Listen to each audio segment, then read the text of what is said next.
to another week of strategies, tactics, and techniques, tips for the week for MMA. This week's tutorial is going to cover, again, the continuation from last tutorial, which is on how to recognize and identify the 4 different archetype fighters or styles that you may face in the cage. Last week we talked about how to become one of the archetypes, which was the slugger archetype, which we defined as a stalk and destroy power puncher type of style. And today's archetype is we're going to cover a very similar one to the slugger, known as the charger.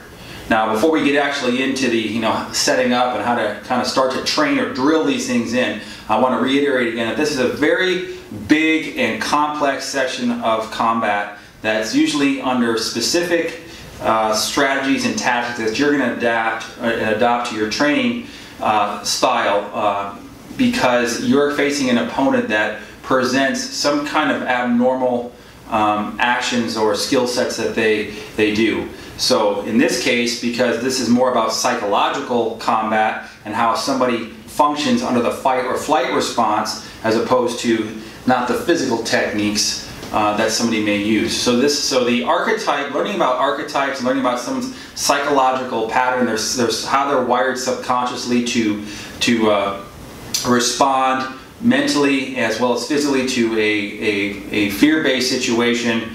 We'll just call it fight or flight. Is something that is it's hard to recognize when you're not looking for it if you don't even know it's there.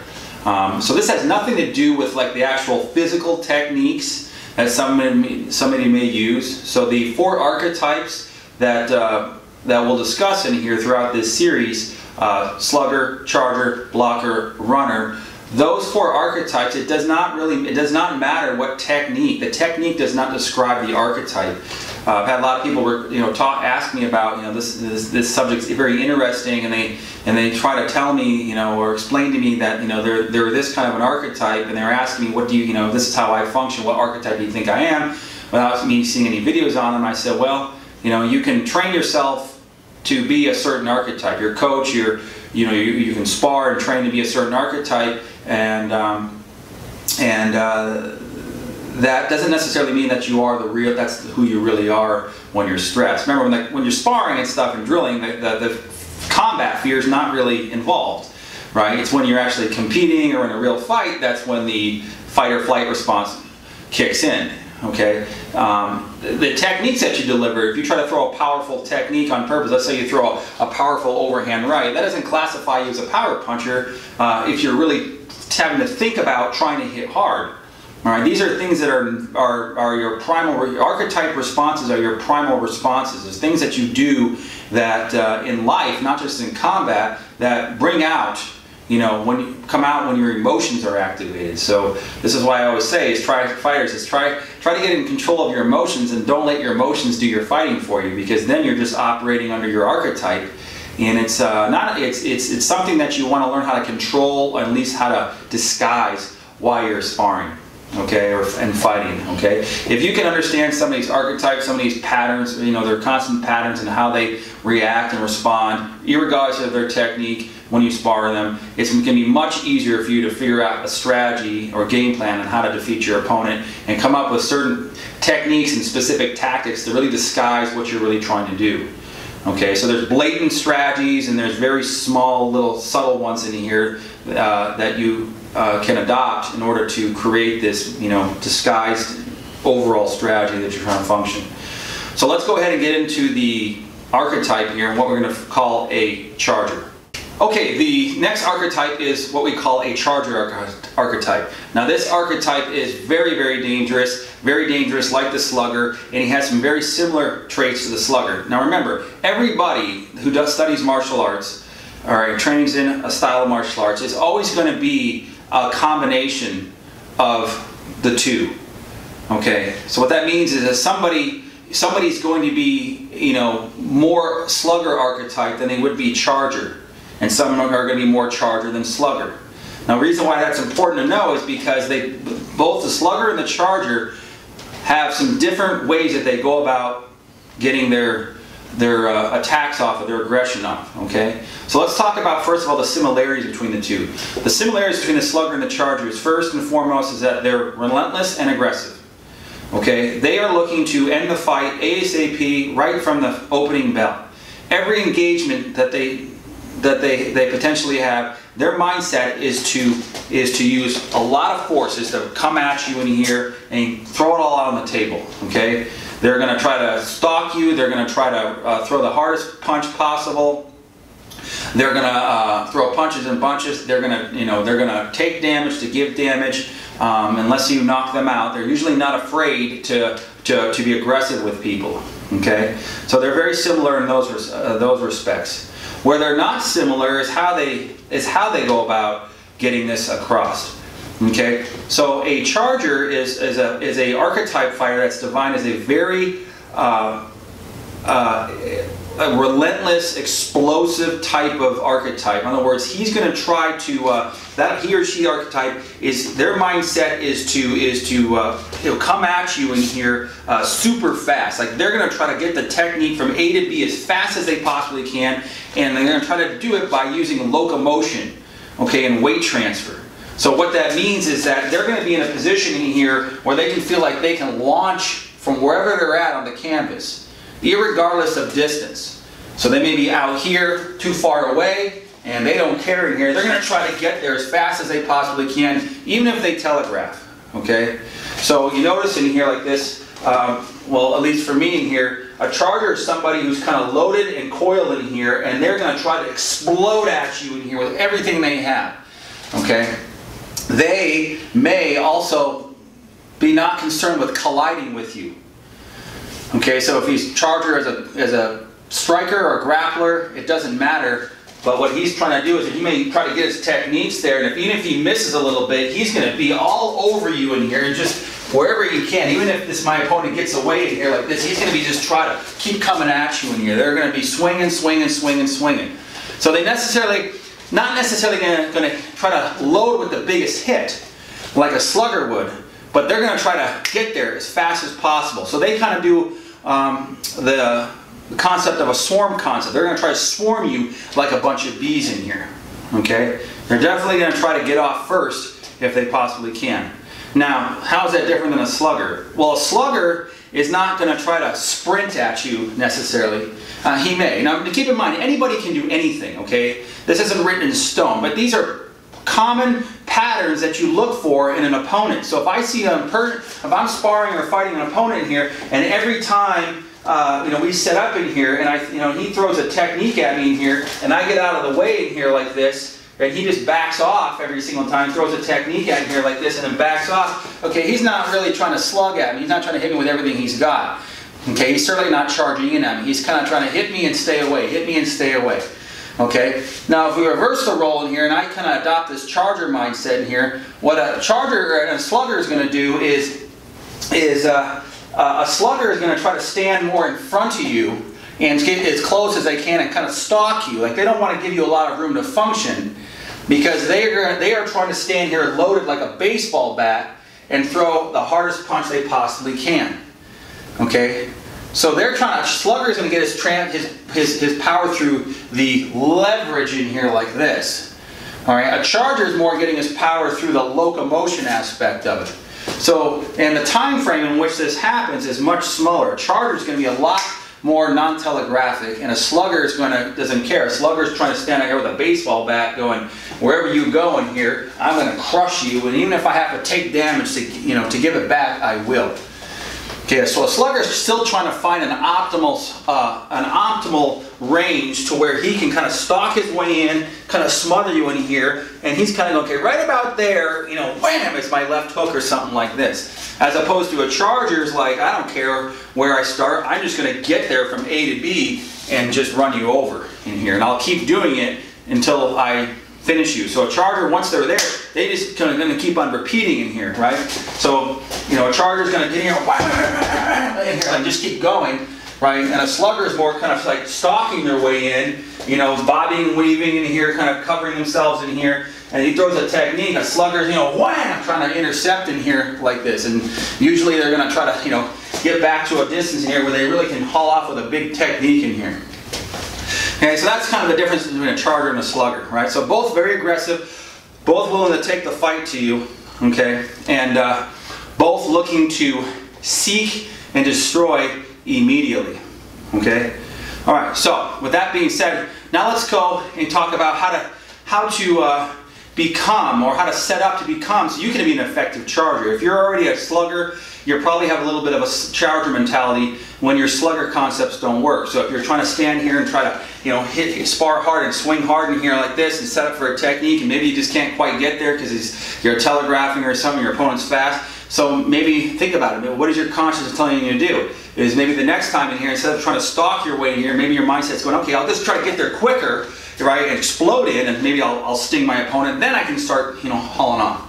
So you have to kind of, you know, think about, you know, who you are. Are you a slugger more, or are you more of a charger more? Either way in here, right, it's not an advantage or a disadvantage. It's just kind of how you're wired. The trick is eventually when you learn how to figure out what archetypes people are and what your archetype is, how do you become a better archetype of you?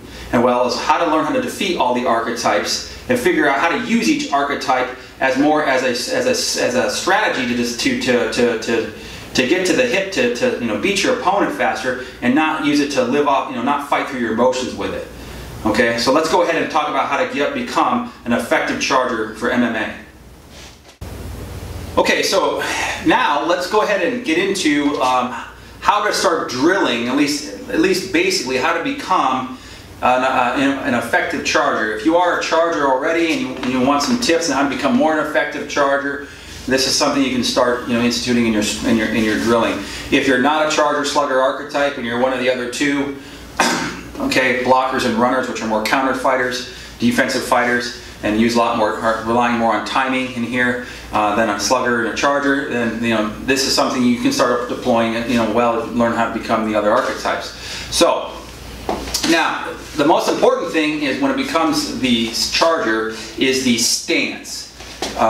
Your stance, your base of support, and obviously your guard, your whole body, has to be in a position where you can take advantage of the sprinting concept. Okay, so you're going to have to modify your feet and body a little bit to kind of hide your tendencies, so you can become, you know, explosive. So I'm going to show you what's not going to work most of the time when trying to become a charger or even a slugger in here. What's not going to work is your classic boxing stances like this, okay, where you're bladed off in here with this back leg in here like this. So if you're standing here like, you know, Floyd Mayweather in here and bending over here like this is like the worst stance you could use in MMA and in real fighting. Not in boxing, but in real fighting. Boxing is not real fighting.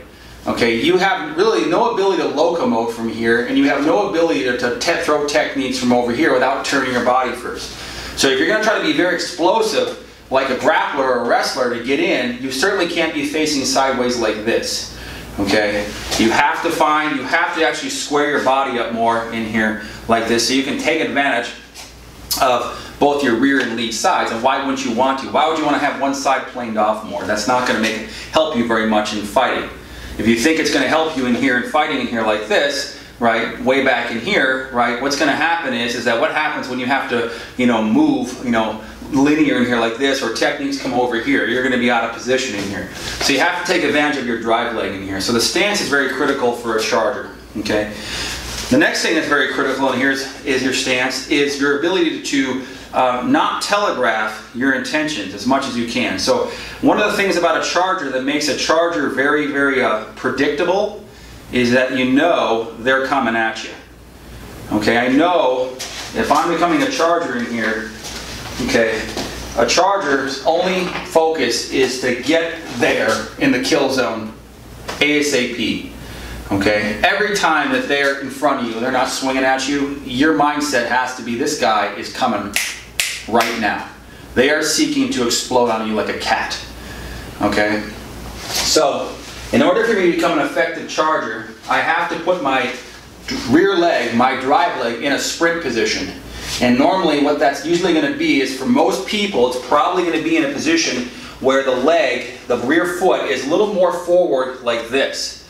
Not completely forward in here, so you don't have any lateral hip stability, but it's certainly not going to be like this. Okay, I just don't find that that works. Just from studying all the anatomy that I've done, you're actually deactivating the hamstrings out of here when you turn your foot leg. You never see a sprinter like this. Okay, so let's just keep it simple like that. You're probably going to have your rear foot off the ground a little bit as you do it. You may be able to get away with it like this. I can't do that, but that's just me. I feel more comfortable with my heel slightly off the ground. Again, this loads the calves. My calves are not loaded. Okay, this loads the calves, glutes and hamstrings, totally out of action. Okay, so the rear foot has to get into a position here. The next thing that has to happen is your lead leg in here. You have to make sure, you have to have your lead leg forward in here like this. You can't have it turned inward in here. You're basically toe in, right? Like a vehicle, toe in here, a car. You're not going to be able to really open up your hips. You're basically telling yourself to close your body up. So you got to keep this lead leg straight in here, like here, and be ready to lift this leg off the ground and step into this guy's range in here and jam him if you have to. Okay. So if you have a center line in here, right, your feet need to be on either side of center line, but not to the point to where they're standing on the center line. So you do not want to be on a piece of tape like this. You'll simply get knocked off balance. Okay, so you want to have a stance that brings your hips more forward like so, leaving the rear hip back just a little bit and keeping the lead leg in here slightly forward like this, and making sure that you can lift this leg off the ground immediately in here. Because remember, a charger has to be able to move, you know, with this kind of like footwork that's like very predatory in here. So if they need to move in here like this and change directions, they're going to be able to do that. And if I'm standing here like this, my leg's kind of flat on the ground, I can't do that as easily. So charger wants to be able to pick his feet off the ground very quickly and move his whole body, boom, in here very quickly. Okay? So go ahead and kind of first thing to do is to start by kind of finding a stance where you feel pretty stable, both this way and as opposed to this way. Okay? You don't want to be too low, but you want to be relatively high in here so you can get this base of support off the ground real fast. Okay? Because also you want to be able to kick. A charger, remember a charger, again, we're not thinking about the technique, but a charger is trying to get his weapon in there very fast, whether it's a fist or whether it's a foot. Okay? You obviously don't want to be standing very wide in here like this, because then you're going to have to shorten your base in order to really cover the ground that you want. Okay? So step one is to get into a base of support in here, with a stance in here that allows you to kind of push off the ground pretty easily. You should be able to actually just not drag your leg back like this, but you should be able to step forward in here. So if he's holding a pad up and I step forward in here with no speed right now, I want to make sure that when I step forward, right, that my feet are underneath me right here, so I can continue the predatory-like attack. What I don't want to do is have my feet back here, and I move my lead leg and my back leg drags, and I'm out here like this. Okay, now I can't continue the swarming process. Okay, so first thing is work on that base support where you feel like you can cover a lot of ground. Okay, once you've got a base of support that works for you in order to locomote in, let's go ahead and work our way up the body. In order to become more an effective charger, you need to have a upper body, a coiled and loaded upper body that allows you access for offense and defense. Okay, keep in mind here, you need to make sure that your guard position now, your hand position, is in a position where it's ready to defend itself while it's trying to joust or drive this sword, you know, your swords into this guy in here. Okay, so you want to make sure, and a good charger in here, if he's trying to get to A to B as fast as possible and get the hit off and create that shock wave, you got to have a guard that is literally closest, that take the most direct line possible. So it cannot be like this, again, doing the Floyd Mayweather thing in here like this. This is simply just too slow in order to do this kind of style. Okay? You want to have access to offense and defense immediately, right? Because remember, as a thought process has become a tactical charger, when I do this in sparring, I know that I'm susceptible to getting intercepted. Okay, so if I'm standing here like this and I'm going to go at that pad in here, I know as I cover this ground and come at him with all this energy in here, okay, I'm susceptible of getting run into something myself.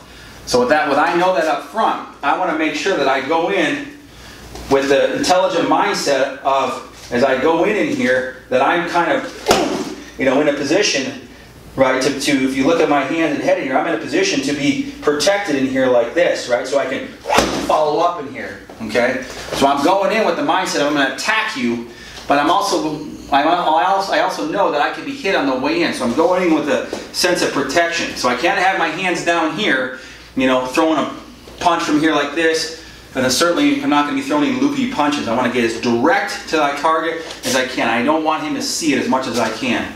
So you want to have a guard position where your limbs are very aligned in here like this.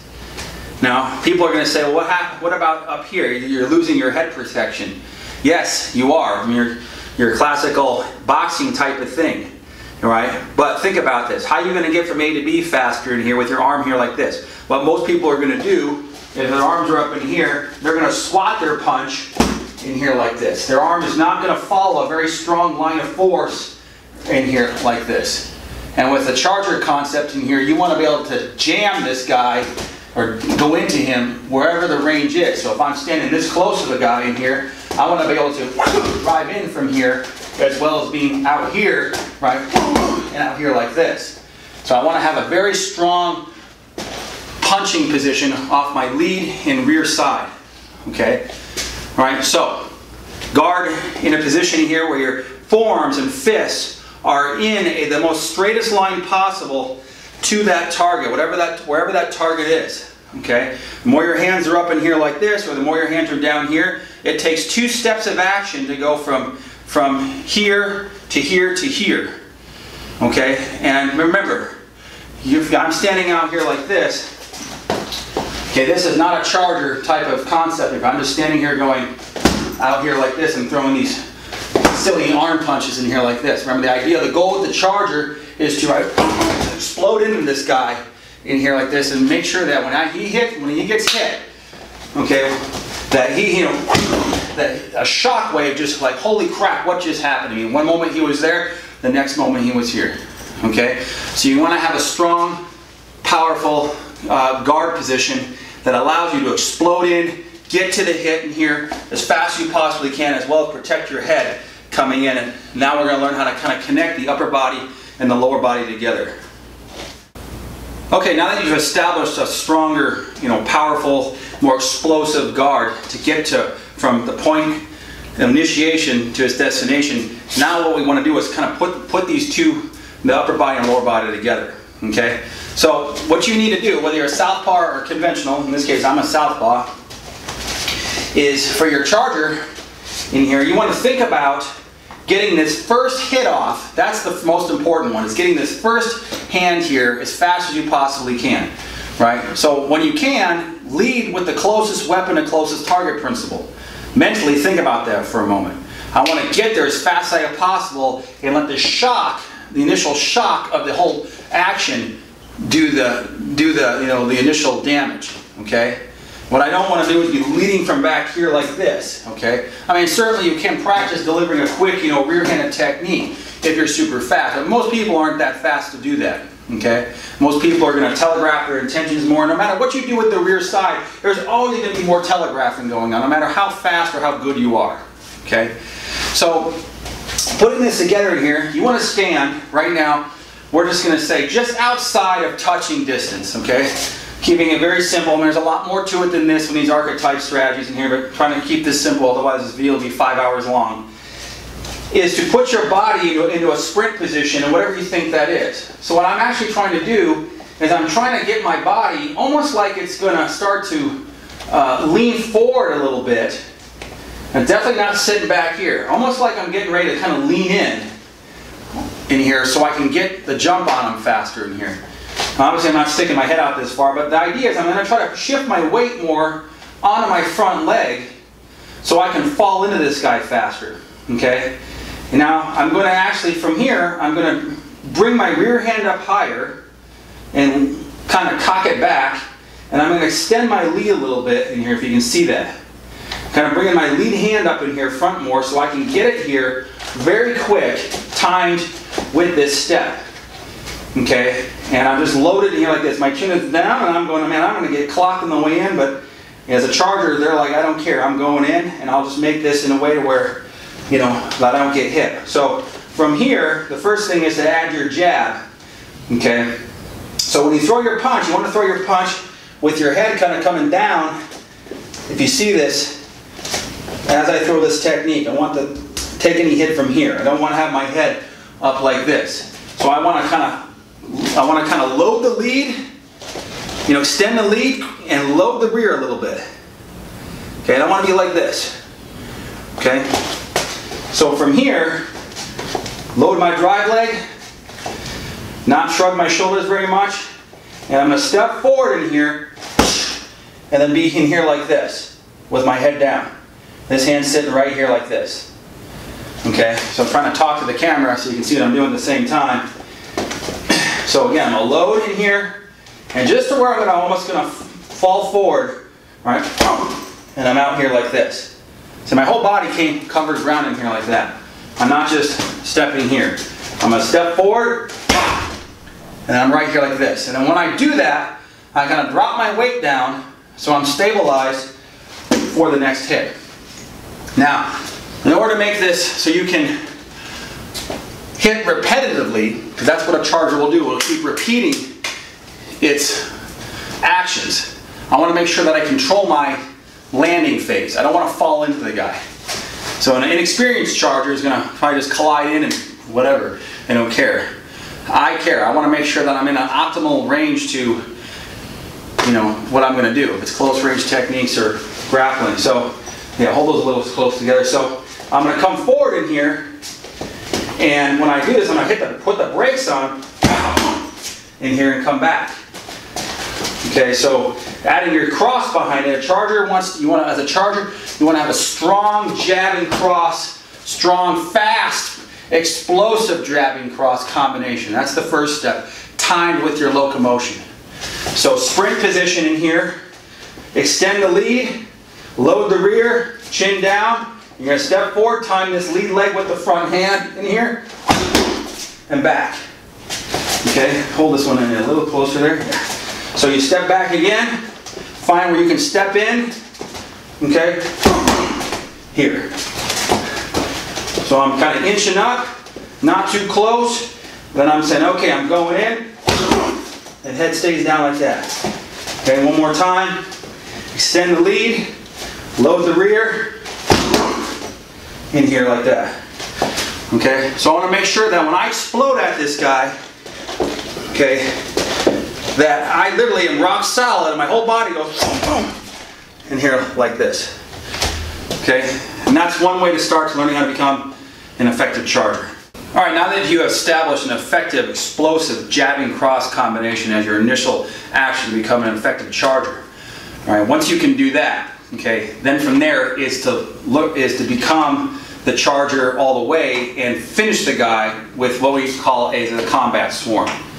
Okay, so a charger is a finisher and a swarming type fighter. Okay, so starting out with the jabbing cross, there's two combinations or ways you can throw the techniques. I'll give you two variations. But the point is to learn how to explode with speed and continue with some speed and follow with the power strikes, okay? And you want to do this as fast as you possibly can without pausing, okay? So you don't want to become like a slugger and get there quickly in here and then just start loading with these big punches, right? This is a little different. You want to keep your punches together so there's not much, so when they hit, they go bam, bam, bam, bam, bam, bam, bam, bam. There's not much gap in between the time frame. And that's one of the ways that a person has a hard time dealing with a charger. The charger is probably the most dangerous archetype to deal with if you're not ready for that kind of relentlessness, because they get there so quick, okay? And they hit before you even know what's going on. It's like they've hit you 25 times before you even know what's going on, okay? Or imagine a bunch of bees coming at you if you kind of mess with a beehive when you're a kid and you're like, holy crap, what was that in here, right? You just got stung by, you don't even know which one stung, right? And then you realize you got stung 5 times, okay? So when you're back to the stance again in here, the first combination you can work on is when you go from this jab cross, okay, is to continue with your cross punches. Okay, so we like to use a lead cross as our kind of initial way to drill this, as opposed to probably most people are going to go jab cross and a hook. So certainly you want to incorporate the hook. You need to incorporate that as part of your arsenal. But for a little more speed and kind of directness initially, until we get the person really just out of position, we like to follow up with a jab, rear cross, and then follow with a lead cross, and then go from there. Okay? So when you do this in here, again, you're going to explode in. Okay, make sure you got to put the brakes on. So you set up technique number 3 is jab, right, cross, and the head is staying down here like this. And then from here, you're going to rotate into your next cross in here like this. So you want to make sure that that you punch along this angle in here like this, right? Don't come in here and go jab, and cross, and then just kind of arm punch it like this. Make sure that your whole body goes into the thing like this. And again, you want to get there as quick as you possibly can. The other thing you want to make sure that you're doing while you're in, because once you're in the kill zone, it's game over for this guy, hopefully. So as a charger, I want to make sure that I'm not doing this, that I'm so concerned about hitting this guy so hard that I'm dropping my hands, going like this in here. Because he's, if this is not hurting him and he's stopping it or eating, or he's eating the punches and hitting me back, then my punches aren't effective and I might get clipped in here. Right? And as a charger, psychologically, when they're doing this, they're usually not ready for defense. They're usually not ready to be hit back because they're so hooked on the idea that they're going to hit you first and finish you. Okay, so I want to have some, again, defense, protection at least subconsciously in here. So again, shorten the base support, lean in a little bit, extend the lead, load the rear. I'm going to drop my head as I come in. All right, jab, cross, and then cross, cross, cross, cross, cross, cross. Okay, so again, without me saying the words as I punch. So load in here. Right. Okay, one more time.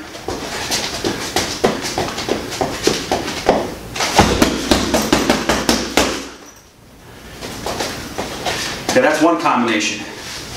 The next combination you can do is you can forego the rear cross and do this like this. So you would throw a swarm with jabs, okay, and then follow with the cross for the hard punch. So the cross will be last. So the rear jab, we call this a rear jab, a rear cross, is to come behind the jab and another jab and then pause and throw your rear cross. Okay, so closer. So I like to hit the one pad with all my punches and fire my cross from there. That way I know, I'm going to cross like this. Extend the lead, load the rear, and like that. Okay, so you can throw a machine gun punching concept where your punches are vertical, because this gets there a little faster than this. And then follow with your cross. Right? Jab, jab, jab, jab, jab, cross, cross. Or it can be jab, cross, cross, cross, cross, cross. And then you can fall back to a circular punch. But remember, you want to be able to locomote forward in here, irregardless of what you do in here. Irregardless, you want to be able to sprint, put the brakes on. Okay, so I hope that helps. That's all for today. And we'll see you next week for another strategy, tactic, and technique tip for MMA here. If you found it informative, please give it a like, subscribe, share with your coaches, training partners, and thank you and take care.